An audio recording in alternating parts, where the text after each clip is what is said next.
I'm probably just going to listen to it. I'll get tired of seeing me. So where were we? So, I have a question. Yeah, you had a question? So, I can't find exactly where it was. They were talking about British colonies along,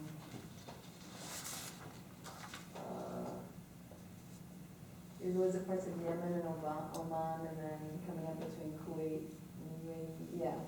And it was talking about how they instituted ruling families from cooperating families who let them secure trading colonies and stuff there, and then they forced the Ottoman Empire to recognize them, and now, I can't remember exactly how many, but those ruling families are still in power to today. Yeah, that was the British model in India and then elsewhere. You found some local elites who were going to work with you, and you empowered them to defeat their rivals. And through their own legal system as well. Yeah, and that way, look, the British system was probably the most genius colonial approach. The Portuguese was probably the roughest and least effective.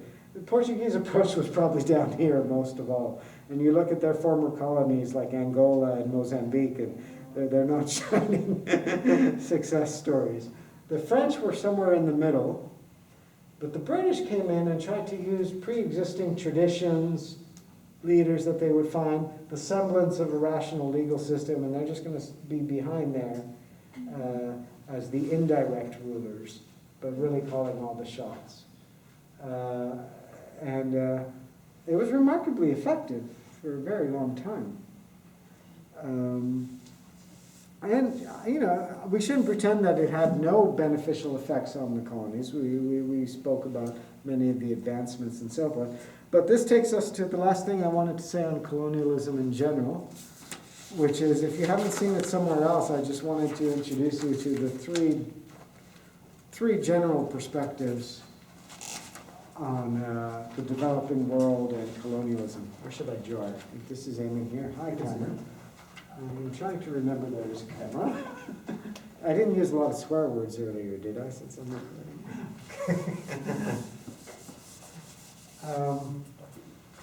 Have you heard of the modernization theory?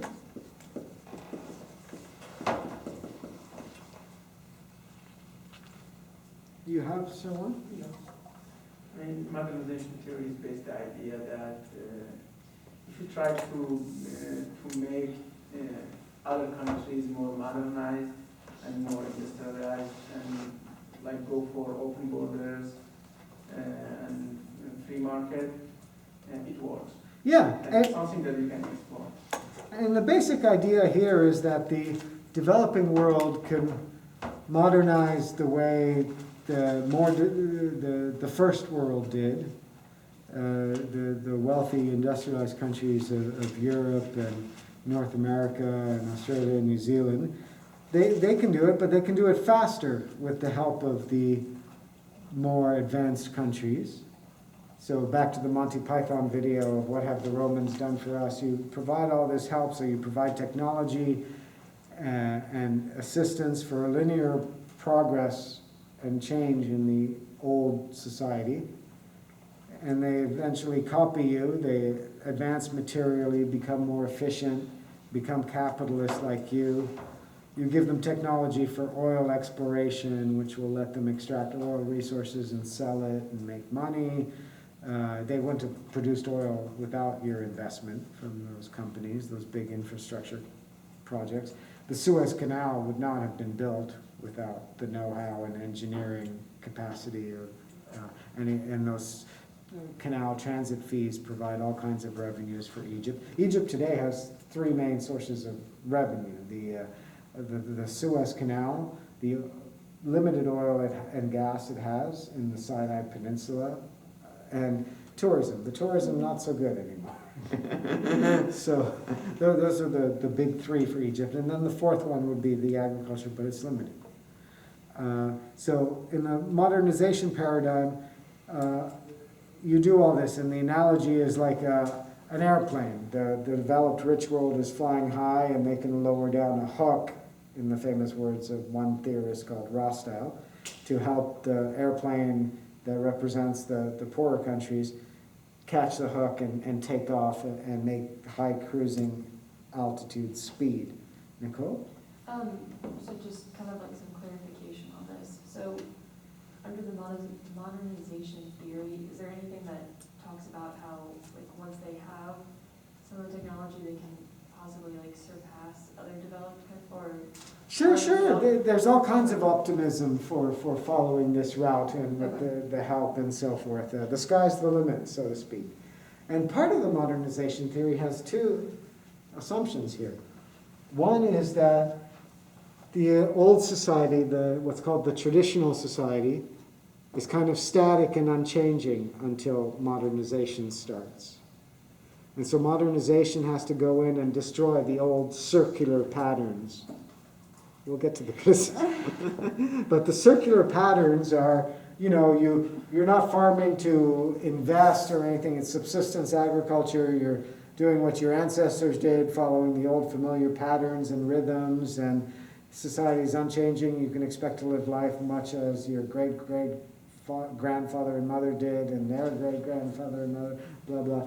And that's been an existence for much of humanity for 10,000 years, but just barely subsistence existence. And modernization comes in and has to smash those old circular static ways to make way for linear progress and advancement in modernization. We'll get to the criticisms, but first I want to say that the second approach, the orthodox Marxist approach, despite whatever you might expect, largely agrees with the modernization. This one's from like basically the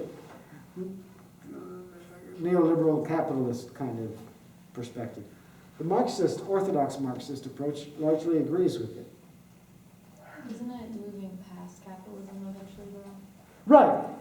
The Marxist approach says, yeah, we have to destroy those old circular ways, just like the modernization theory says. But the Marxist says, but you can't stop there because capitalism creates all kinds of unfair systems of privilege itself. Once you've produced the modernization and the new wealth, then you have to redistribute it fairly. And that's where the classical Marxists talk about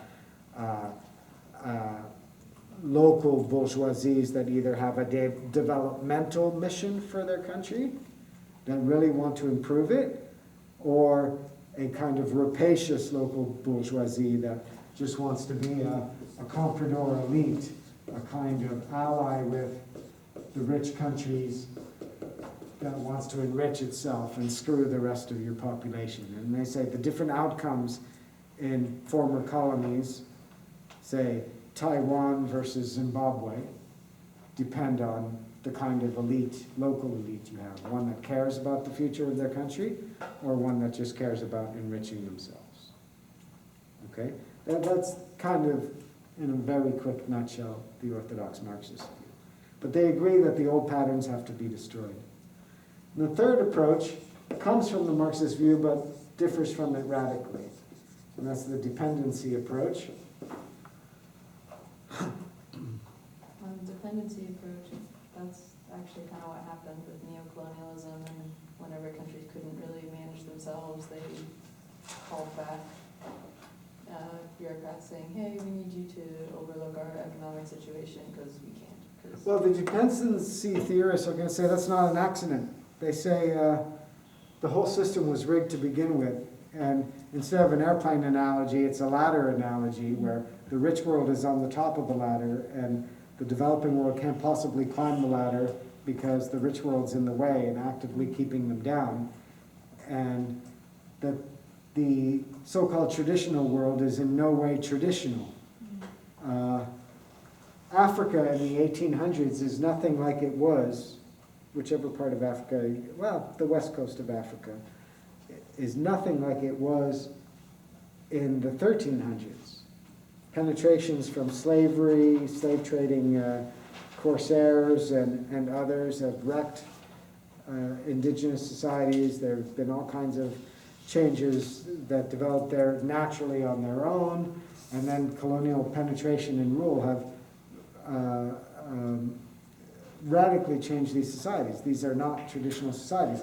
The Incan society, actually, by the time the conquistadores arrived, had radically changed from what it had been just 100 years prior. 100 years prior, Peru, under the Incas, was feeding as many people as Peru feeds today, and quite successful. But various sources of change had caused a decline right at the moment that the conquistadores arrived and opened them up for easy conquering. But these were not static societies. What's more is after colonialism starts to penetrate them, they are even less like they used to be before, because the colonialists do things like in India and in parts of the Middle East, they have indigenous crafts which could have become your bourgeoisie, your local industry, and so forth. The colonialists come in and they do product dumping. They'll sell manufactured goods in the new country at below cost prices until all the local artisans and manufacturers go bust, and then they'll raise the price. May I give a modern example of this? Sure. This was the United States coming into Jamaica, I can't remember when, and selling With cow's milk. milk and completely bankrupting their very profitable dairy industry. Yep. When Jamaica needed an IMF loan, a second tranche loan, the first tranche is without conditions, but if that's not enough to fix your balance of payments crisis, you have to ask for more, and then the IMF gets to set conditions. Among the conditions that they set for Jamaica was that they had to have no tariffs or quotas or impediments to imports from abroad. Now that's hardly the thing you need when you're having a currency crisis. You need less imports, not more, but it's part of the IMF conditions. So the dependency theorist says, well, that's like poison for a sick patient, and Jamaica overnight loses its whole dairy industry, especially because we dump subsidized milk powder and so forth on them at below market prices, prices that then afterwards go up. That's hardly the airplane helping the other one take off, is it? It's actually killing. In the bazaars of Esfahan, of Istanbul, of Damascus, you had all kinds of local artisans making all kinds of different goods, which could have segued into a more advanced manufacturing sector. But if these are all displaced by the manufactured imports of countries that are further ahead, then that national bourgeoisie, to use the Marxist language, that middle class, if you will, never develops. And then the country is kind of stuck. And that happened during the Ottoman Empire whenever they gave positive sanctions to European merchants. Concessions, that's exactly the problem. The dependency theory says, yes, concessions. Baron Julius de Ruyter, this is what we're talking about. And so they say what happens besides the knocking out of the middle classes, you get, killing of local industry and production, warping of the political process, including turning it into a less democratic process in ways I talked about, consolidation of wealth and land holdings and the means to defend your rule. They talk about a creation of a comprador local elite that's too powerful, and a transfer of wealth from the poorer country to the richer country, which is in some cases, in many cases, is still happening today. They talk about the cultural impact, alienation, education from the rich country that says everything your culture did was wrong. The kind of missionary schools and so forth, which act as more dislocation.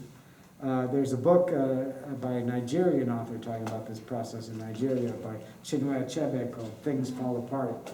That's kind of about this, and it got a lot of good prizes for capturing this sense of it's not just material problems, but also cultural alienation from your own traditions, your own older basis of state authority, and with nothing really to replace it, because there isn't a rational legal system. You're being ruled by outsiders, for God's sakes. There's no deal involved, so where's the state, the outsiders have the technology to be here, but then once they leave, what's the local government do, right? And then you add to that artificial borders, Sir Reginald maps a lot, and divided societies and so forth, and the resentments that can build towards both the Europeans and collaborator groups at home, and the tensions of nationalism in general with the intergroup competitions, and you've got a recipe for disaster. That's my colonialism in a nutshell. We'll bring up other points as we continue. I want to give us a 5-minute break, and then Jennifer's going to do some current events with us, and then I'm going to say a bit about the state in the Middle East, because we're not having the Labor Day class. Okay?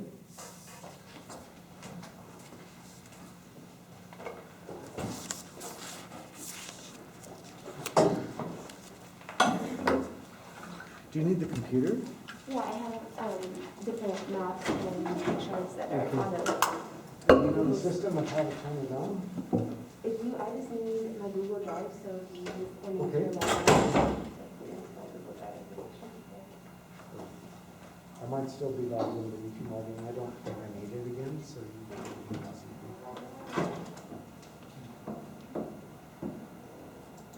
Don't want it rebooting.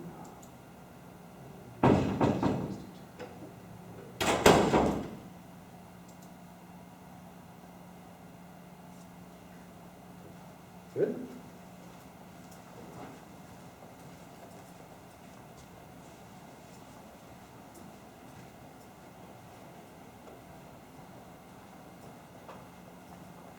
Do you want me to video like as an active videographer? Oh gosh, that's not intimidating at all. Yay. Let's see if I can push it back there a little bit.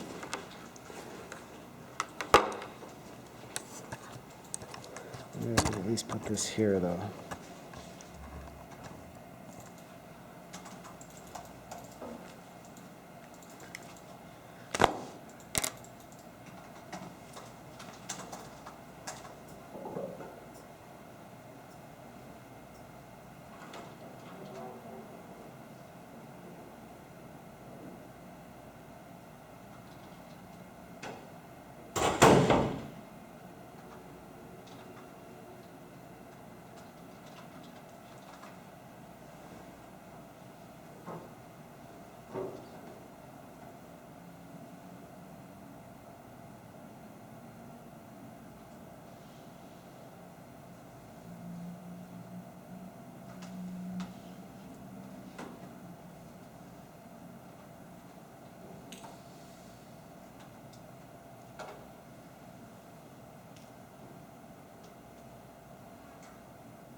I have the map quizzes graded, by the way, but I didn't enter the grades, so probably in 2 weeks we can get them.